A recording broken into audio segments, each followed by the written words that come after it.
Hello, this is Velia Falconieri, and this is my first tutorial video on Keep Talking and Nobody Explodes. In this video, I'm gonna cover genetic sequences module, which is right here. And let's see if luck is on my side, because on this module,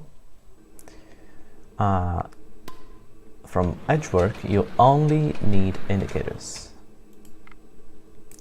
And to teach you things, I need some lit and some unlit indicators. And that's all we need. So hopefully this time I got some lit and some unlit indicators.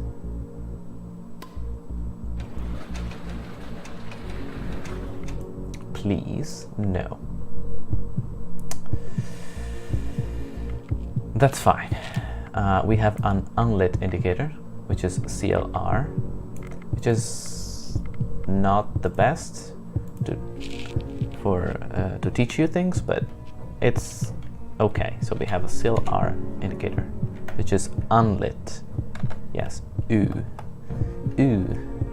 Okay, from this module, you only need, the diffuser only need to tell the expert, hey, we have a genetic sequence and we have A, T, C, G. You only need the order of the letters on the module. The colors don't matter because the A's are always going to be blue, the T's are also always going to be yellow, and so on. So A, T, C, G. So we go here as the expert, and we're going to follow these rules from top to bottom to determine the first amino acid we're going to need.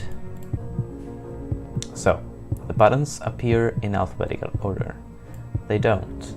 The subsequence ACT is present. No. G is the label of the last button. It is. So we're gonna use as the first amino acid TYR.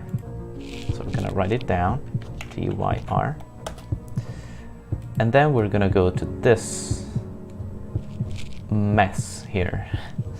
We're gonna locate our first amino acid. We're gonna go from there. Okay.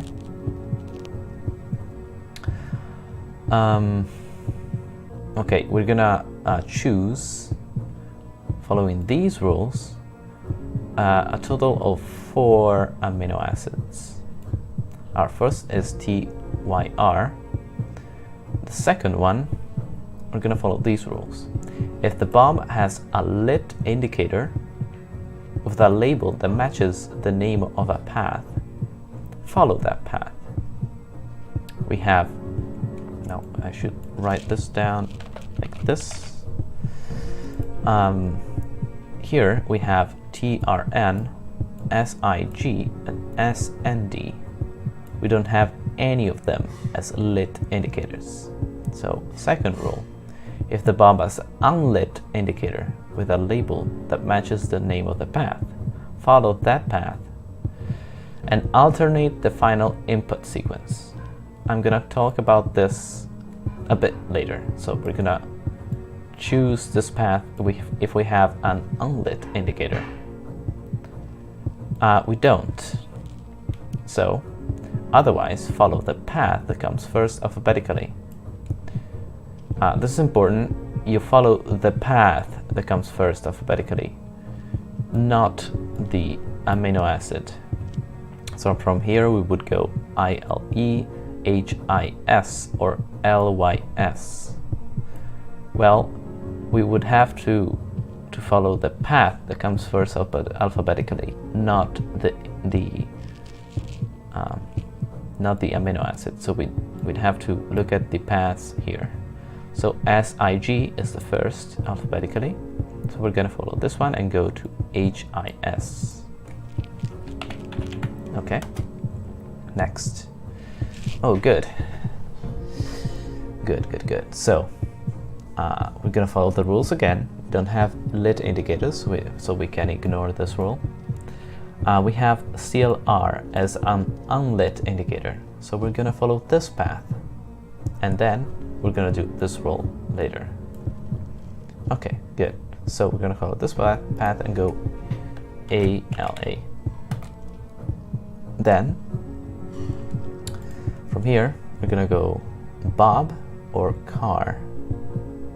We're going to go Bob because it comes first alphabetically, and we don't have any lit or unlit indicators here, so we're going to go Bob. It's important also, as a rule, no path may be followed more than once. This rule supersedes all previous rules. That means that we're here so ALA, the first rule that applies would be unlit indicators, and we would have to go back to CLR, but we can't because no path may be followed more than once. So once you go to another amino acid, you can never come back. Okay, so you're gonna have a sequence of 4 amino acids that are different, always different from each other. Okay, we have 4 amino acids. That's all we need. So we go here on this set of rules here. So we're gonna look at the table, and we're gonna write down the codons of each amino acid that we have found. So TAT, one more. Okay, TAT. Then HIS is the second one, which is this one, CAT. Then ALA, which is this one, which is GCT. And then VAL, which is this one, GTA. Okay, now normally, if we had not followed a path that has an unlit indicator, so if it did not follow this rule, then this would be our answer that we have to tell the diffuser, and we have to tell TAT, CAT, and he would have to input it over here with these buttons and then press OK. But we have followed a path with an unlit indicator, so we have to alternate the final input sequence. What does that mean? It means that with this table we're gonna switch every letter to its opposite. So that would be ATA, GTA, CGA, CAT, because A is opposite of T and G is opposite of C. So once we have done that, we have to input it backwards. So it must be reversed before it is submitted. Every sequence must be input to 5 to 3 direction, in the 5 to 3 direction, 5 primes to 3 prime. What does that mean? In the DNA, we have a coding strand that goes one way from 5 to 3, and then a template strand on the other side that goes from 5 to 3. So it's anti-parallel.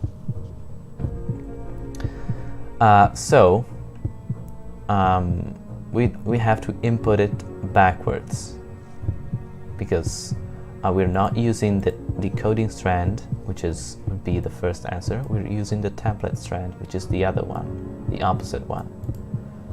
So we have to input it backwards. So to the diffuser, we tell him TAC G. No, I did wrong. Sorry. TAC AGC ATG and ATA, and that's our answer, hopefully. Okay, it is correct. Let's do another one.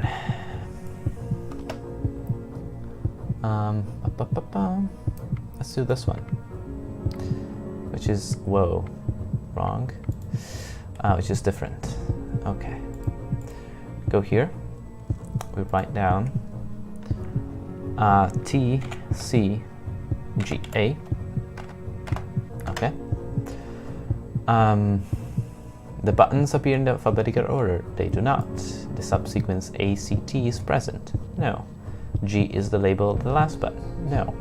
T is the label of the first button. It is. So CYS is our first amino acid.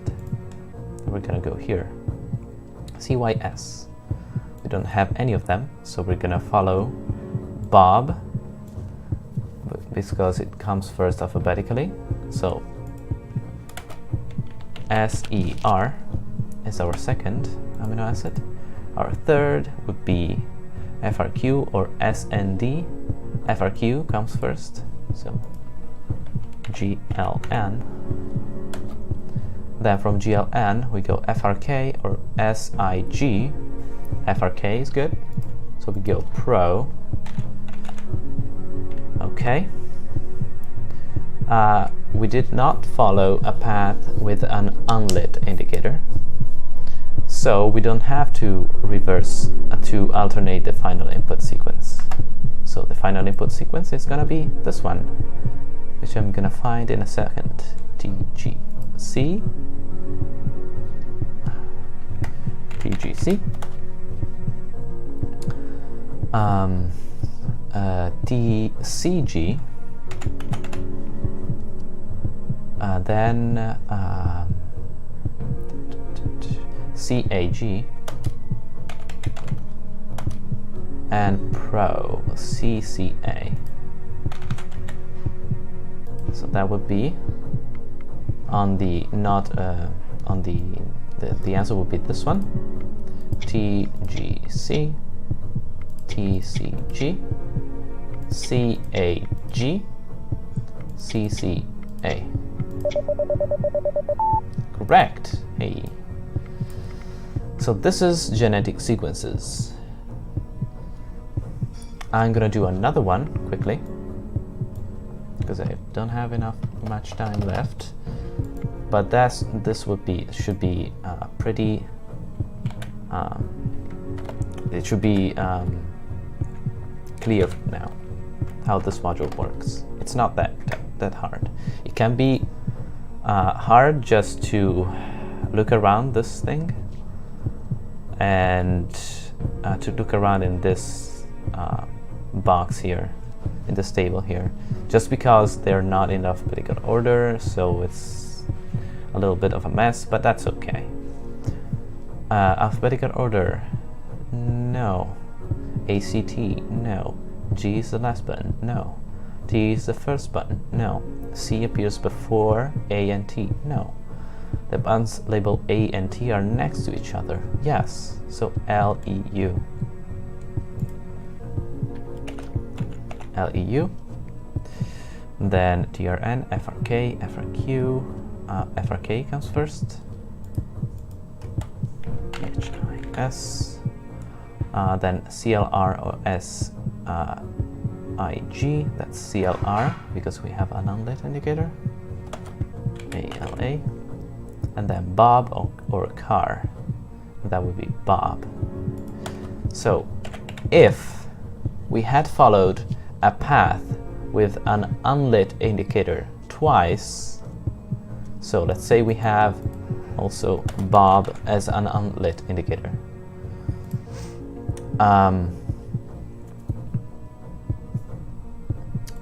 In this case, you would have to alternate the final input sequence twice. And so, alternating it twice means that you just have to input the first answer, because alternating it twice would give you the first answer again after the second one. So, yeah, so that would be the answer.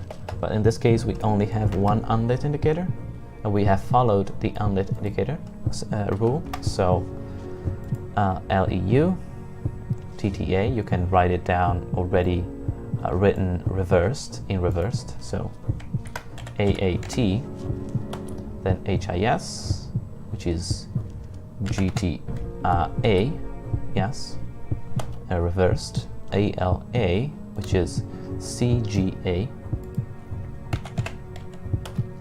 and VAL. VAL is CAT, right?